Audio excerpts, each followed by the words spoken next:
जय हिंद। आप सबका इस वीडियो में स्वागत है और आज हम आपको बताने वाले हैं कि एनसीसी कैसे ज्वाइन करें।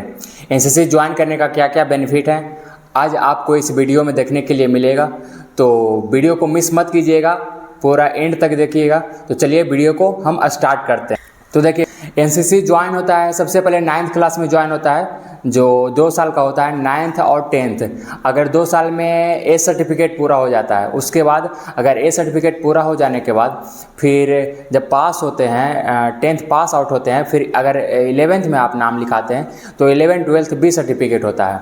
आप अगर जब 10th पास होइएगा तो उस कॉलेज में नाम लिखाइएगा जहाँ एनसीसी हो। अगर दूसरे कॉलेज में नाम लिखा गया, अगर आप एनसीसी करना चाहते हैं तो फिर एनसीसी आपका नहीं हो पाएगा। जब आप 10th पास आउट हो जाते हैं तो आप ए सर्टिफिकेट के होल्डर आप बन जाते हैं। उसी प्रकार अगर आप बी सर्टिफिकेट करना चाहते हैं तो आपको उस कॉलेज में नामांकन कराना है जहाँ पे एनसीसी हो। तो हम जब ऑनलाइन आप करते हैं तो फर्स्ट 4 कॉलेज का नाम देना है जहाँ एनसीसी होता है। फिर अगर आपको नामांकन उस कॉलेज में हो जाता है जहाँ एनसीसी होता है तो फिर अब आप वहाँ से बी सर्टिफिकेट कर सकते हैं।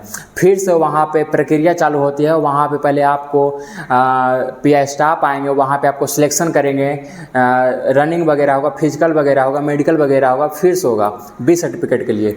अगर उस मेडिकल वगैरह में, अगर फिजिकल वगैरह, रिटर्न वगैरह में अगर आप पास आउट हो जाते हैं तो आप बी सर्टिफिकेट कर सकते हैं। अगर आप समझिए मेरिट लिस्ट में नाम आ गया आपका, तो समझिए आपका सिलेक्शन हो गया है। उसके बाद बी सर्टिफिकेट पास आउट हो गए, तो अगर आप सी सर्टिफिकेट करना चाहते हैं तो आपको फिर ग्रेजुएशन में नाम लिखाना पड़ेगा। आप 12th पास आउट होंगे तो समझिए अगर बी सर्टिफिकेट का एग्ज़ाम पड़ेगा तो उसमें अगर पास आउट हो गए तो समझिए बी सर्टिफिकेट का आप होल्डर हो गए। अगर आप बी सर्टिफिकेट पास हो गए हैं तो आप अगर सी भी करना चाहते हैं तो आपको ग्रेजुएशन में नाम लिखाना पड़ेगा, फिर से ऑनलाइन करना पड़ेगा, कॉलेज चूज करना पड़ेगा। उसके लिए फिर से ऑनलाइन आवेदन करना पड़ेगा ताकि उसी कॉलेज में नामांकन कराना है फिर से जहाँ पे एनसीसी होता है ग्रेजुएशन में। तो आपका सी 1 ईयर में हो जाएगा, ग्रेजुएशन फर्स्ट ईयर में आपका सी कंप्लीट हो जाएगा। उसमें सी करने के लिए 2 कैंप रहना अनिवार्य है। उसमें भी नेशनल कैंप अगर कोई करते हैं तो 10 से 15 मार्क्स का बोनस अंक मिलता है। तो 2 कैंप जरूरी करना है, और अगर नेशनल कैंप करते हैं तो उसका बेनिफिट अलग है उसमें। फिर अगर सी अगर कंप्लीट हो गया, अगर सी आप पास आउट हो गए, अगर आप बी नहीं किए हैं तो सी डायरेक्ट नहीं होगा, पहले आप बी जाके कीजिए, उसके बाद सी होगा। सबसे मेन पॉइंट यही है। तो अगर फाइनल कैंडिडेट हम बताना चाहते हैं, अगर आप ग्रेजुएशन में एनसीसी करना चाहते हैं, अगर आपको 9th में नहीं किए, 11th में नहीं किए, आपको ए नहीं हुआ, बी नहीं हुआ, सी नहीं हुआ, अगर आप छूट गए हैं तो आपको ग्रेजुएशन में चांस मिलता है। आप ग्रेजुएशन में जाके कर सकते हैं। आपको ग्रेजुएशन में उस कॉलेज में नाम लिखाना है जहाँ पे एनसीसी हो सके, तो आप जाइए और जहाँ पे एनसीसी है उसमें आप जाके नामांकन।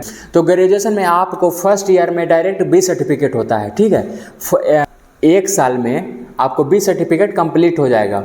उसके बाद अगर आप 1 साल पास आउट होते हैं, उसके बाद अगर आप सी करना चाहते हैं तो सेकेंड ईयर में आपका सी हो। तो सी करने के लिए आपको 2 कैंप, बी करने के लिए 2 कैंप ज़रूरी है।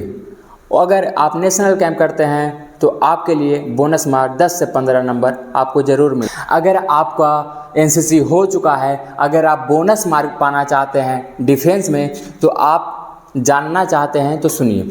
अगर आप ए सर्टिफिकेट होल्डर हैं तो आपको 5 नंबर का बोनस मार्क मिलता है। अगर आप बी सर्टिफिकेट का होल्डर हैं तो आपको 10 नंबर का बोनस मार्क मिलता है।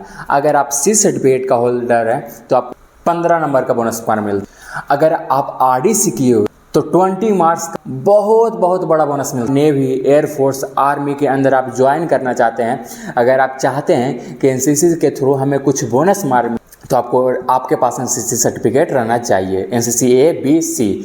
अगर आपको सी है तो 15 नंबर का बोनस मार्क मिलेगा।